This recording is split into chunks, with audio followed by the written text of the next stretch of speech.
This is time for the meditation.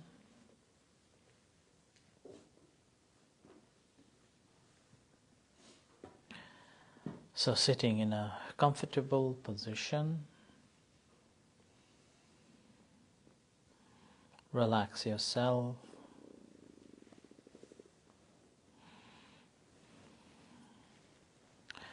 And let your body in a balance but relaxed. And your hands are resting on your lap. And gently close your eyes, allowing yourself relaxed and composed.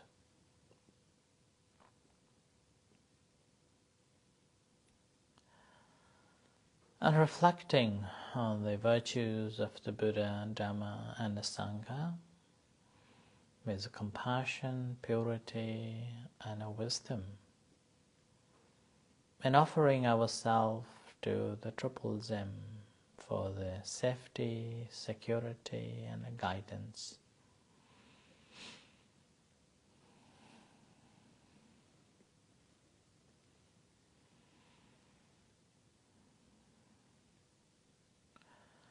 So sitting in it quietly in this moment, observing your sitting body in a comfortable, relaxed, fully secure, and blessings.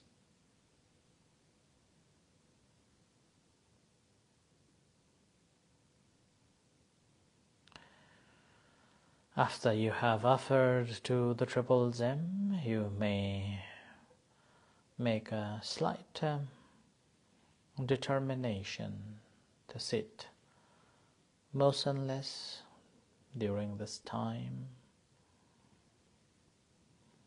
Dedication and determination to be awake and alert, and find a real peace.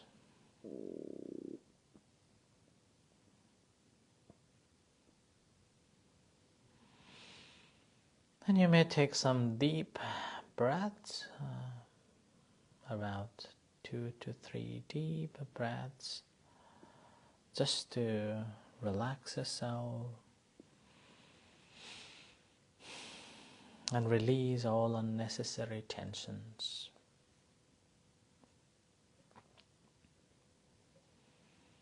And observing the entire body as you breathe in and folds as you breathe out.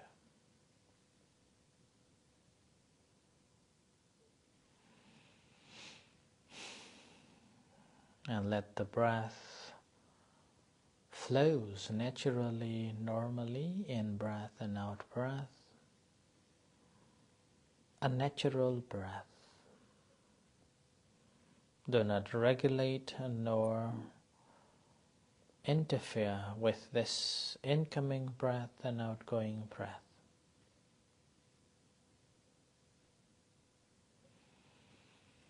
And mentally making a note when it comes in and when it goes out.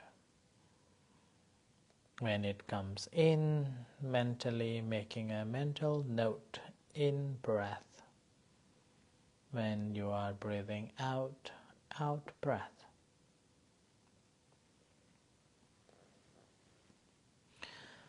Remember to recognize these incidents as it takes place. When breathe in breath. When breathe out, out breath. Now obviously mind will not be with the breath at all the time. It will go wander around and think about this or that and recent past. In those cases, again, do not be agitated, simply observe, acknowledge, and note as a thinking, or remembering, or just a perceiving, that I am perceiving this perceiving, and then come back to the breath again.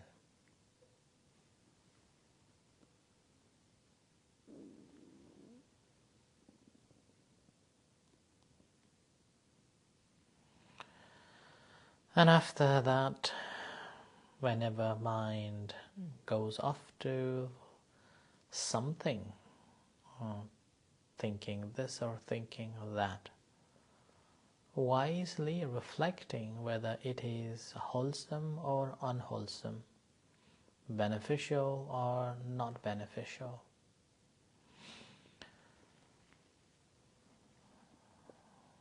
So continue practicing in this way. While you are practicing this meditation, by observing the breath, mentally making a mental note, and further on, as your mind calms down, wisely reflecting whether that is wholesome or unwholesome activities. I will read this one passage from this common Buddhist textbook.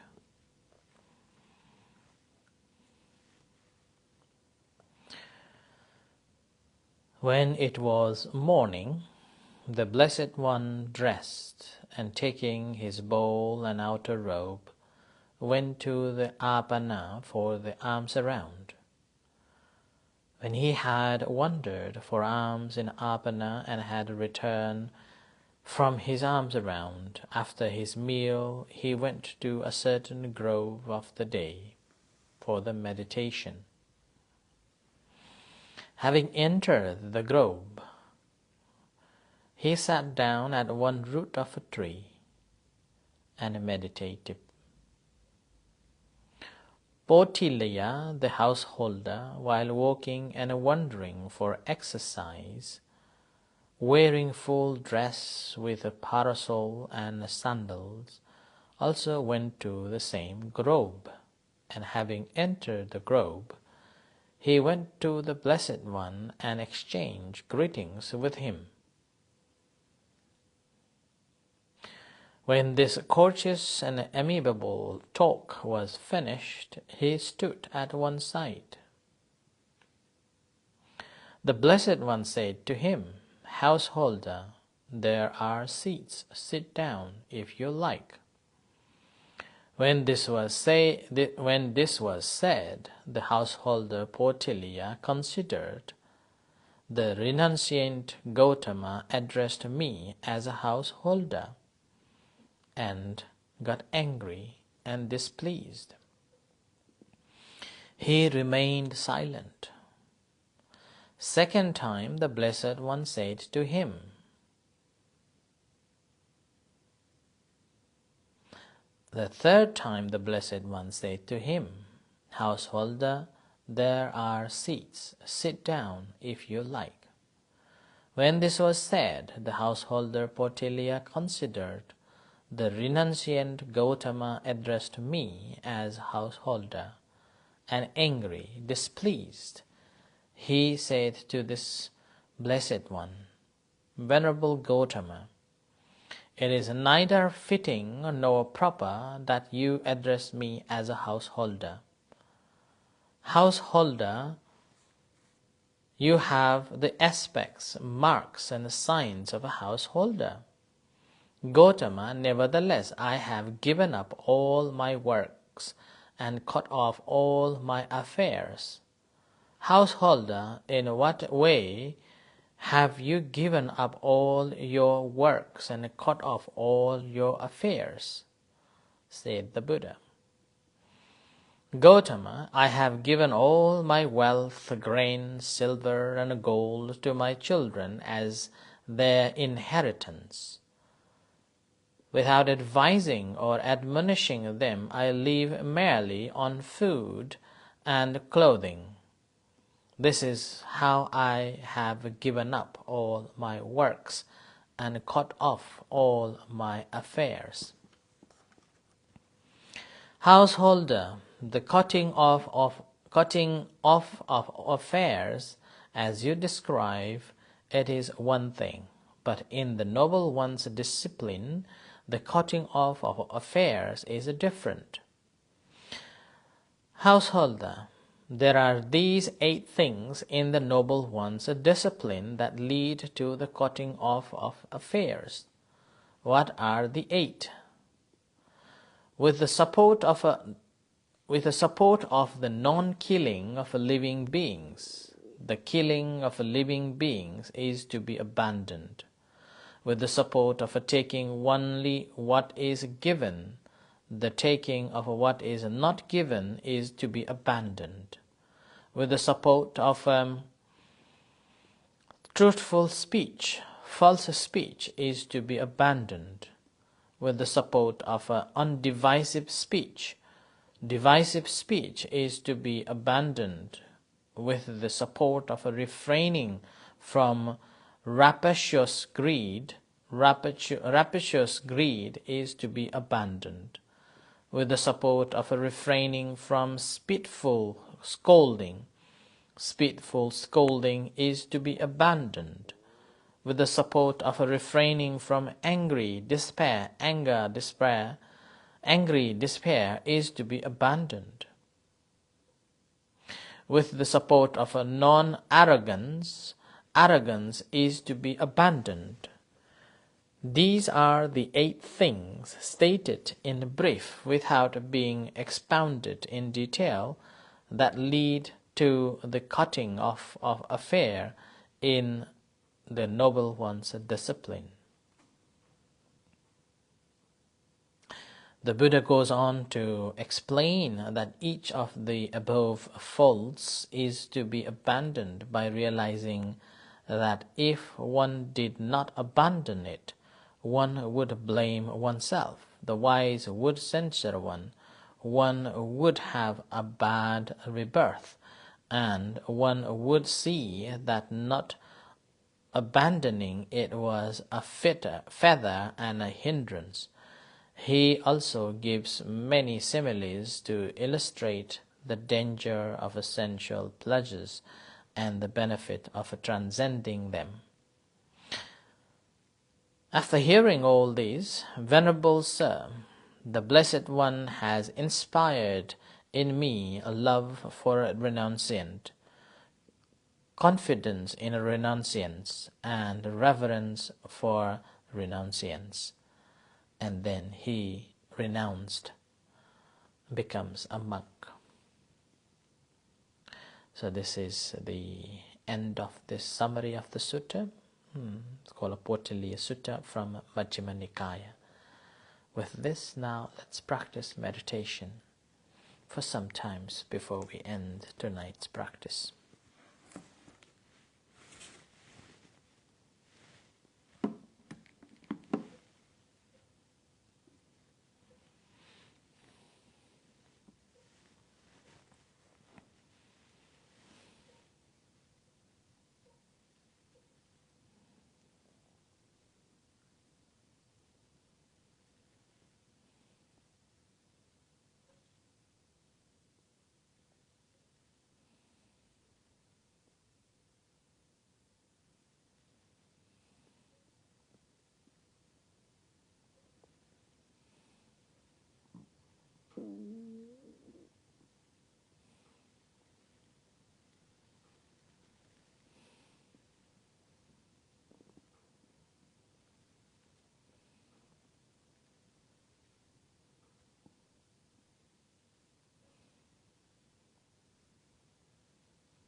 Aham Sukhito Homi.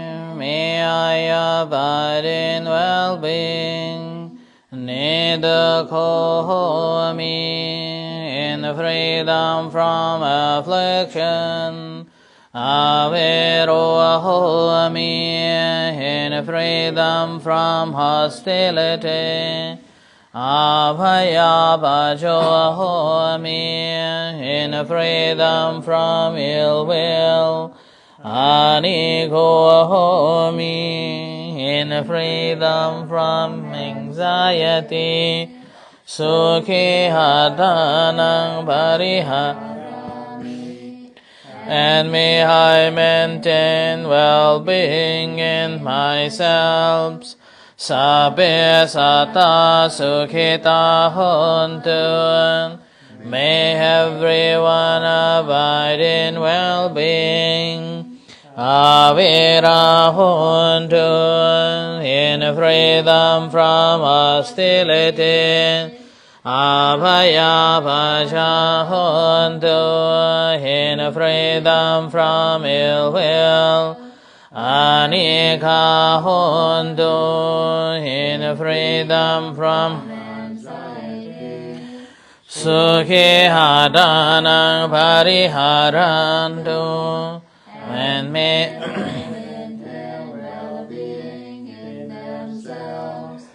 Sabbe Sata, may all beings, wherever they may be, who like us experience aging, illness, and death, Avirahundu, be free from enmity and danger. May they live in peace and safety. Abhaya Pachahundu, be free from mental and physical harm. May they be free from ill will and hatred. Anikahundu, be free from suffering, fear, and distress. May their bodies and minds be at ease. Sukhi hatanang pariharatu. May they care for themselves with wisdom. May they maintain their happiness and well-being. To those who are suffering, may they be released from pain. May they find healing, happiness, and peace. To those who are already well and happy, may their well-being grow and continue. May their joy deepen and expand to all beings seen and unseen, where the bone of the womb, from eggs, from moisture, or spontaneously arisen. May they rejoice in the merits we have generated on this occasion, and may they ultimately attain the supreme Nibbana Pacayo Hotu. May this be a condition for the attainment of Nibbana. Sadhu, sadhu, sadhu, anumodami.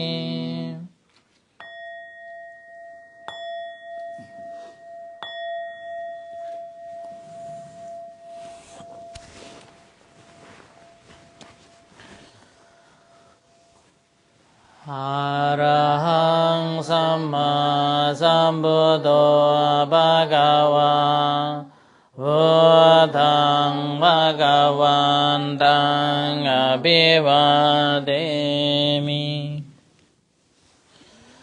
Sawahado Bhagavata Dhammo Dhammaṃ Namasami. Subhadevano Bhagavato Savaka Sangho Sanghang Namami.